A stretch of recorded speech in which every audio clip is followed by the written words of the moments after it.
All right, I got the old rear sprocket off. Looks like that. It's got counter and sunk holes on one side, just like this replacement, and it fits like that. And this one is claimed to be original equipment standard quality, made of A36 steel. And they claim to be ISO 9001 certified, which means they say what they do and they do what they say. So that's pretty good QA/QC. Should be a quality product, as good or better than the Suzuki sprocket. Bit of dicking around here. These bolts were seized. I think last time I did this was like, I think it was 2006. Last time I replaced chain and sprockets on this bike, 18 years ago. So over time, things tend to tighten up, whatever corrosion. So I had to use some penetrating oil. 5, I used this worked pretty good, this Ronson multi-lube. That last one there was a bitch. I had to use the high performance penetrant 3-in-1, and it worked. Right.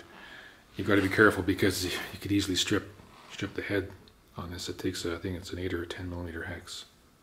10 millimeter hex. The other end is a 12 millimeter socket that this bolt takes, or this nut. This what nut takes. Anyhow, I got them off, and so the next step is put the new sprocket on. Tighten the bolts to spec. I think it's 19.5 foot-pounds. And then put the wheel back on the bike.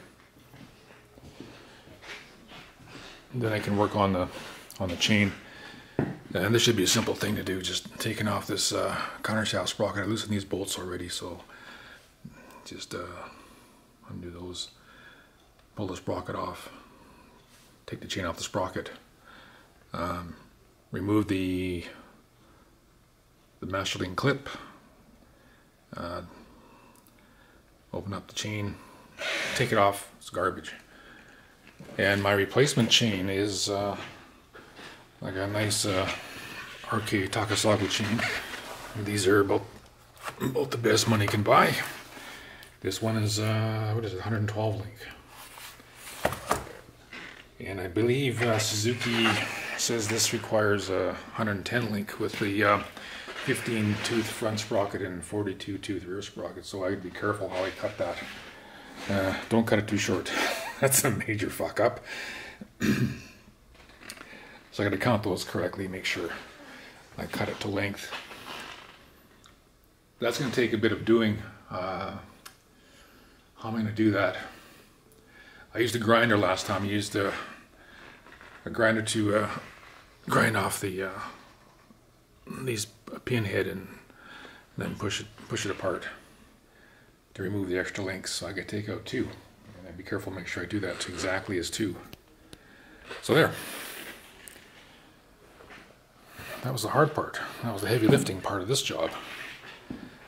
So yeah, get back at it, and I'll see you in the next video. Thanks for watching.